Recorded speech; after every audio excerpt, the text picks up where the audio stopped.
It's not so great to be in Britain. That's the idea some UK politicians want to promote to potential European migrants. They fear a huge influx from some EU states that are now allowed to live anywhere in the bloc.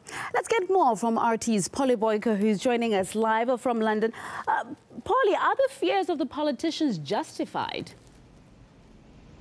Well, as one official put it, a negative ad campaign about Britain would help to dispel the myth that the streets in the UK are paved with gold. And the politicians certainly are worried, and they've got it wrong in the past, Tabby.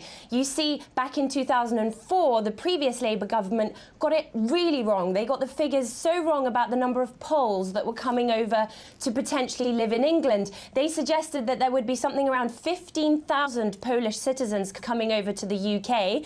Lo and behold, less than a decade later, the Polish community in the UK is one of the biggest communities, and Polish is the second language spoken in England and Wales, so they are worried. Well, they should be, but didn't the British government just spend loads of money on trying to promote London as the best destination in the world?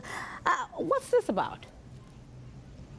Ironic is certainly a fitting description, Tabby, because we have just had the previous year was the year of the Olympics, and politicians trumpeting Great Britain and how London and Britain is the best destination in the world.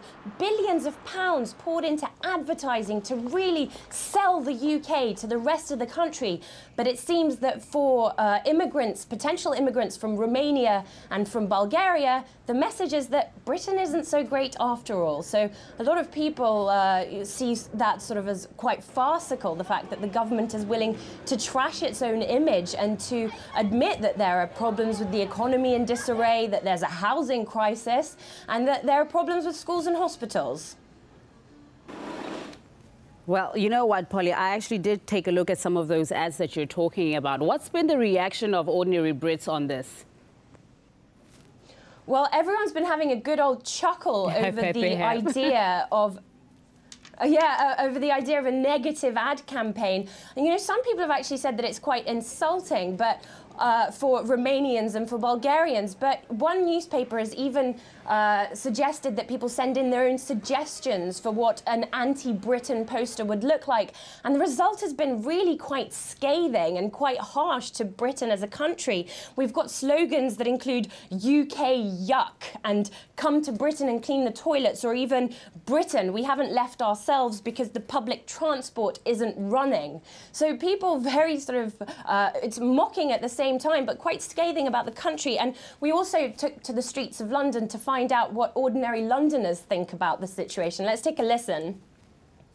I just think it's pathetic. It's mixed messages and it's hypocrisy at the end of the day. I think that's a waste of time and money and effort, actually. There's definitely things that could be prioritised. Over that, definitely. Yeah. I have a job, I'm not English, I'm from Italy, but it's hard at the moment to live here. Everything too much expensive. Well, Westminster is certainly, Westminster is bound by law, so they have to follow these rules, and they have to allow anybody who wishes to come over in 2014 to enter the country. But a lot of citizens in the UK, that as you saw there, that feel that it's insulting to those people and a waste of money, having advertised Britain previously. I'd like to see what the UK government will respond to Romania's advertising. Polly Boyko, live there from London for us.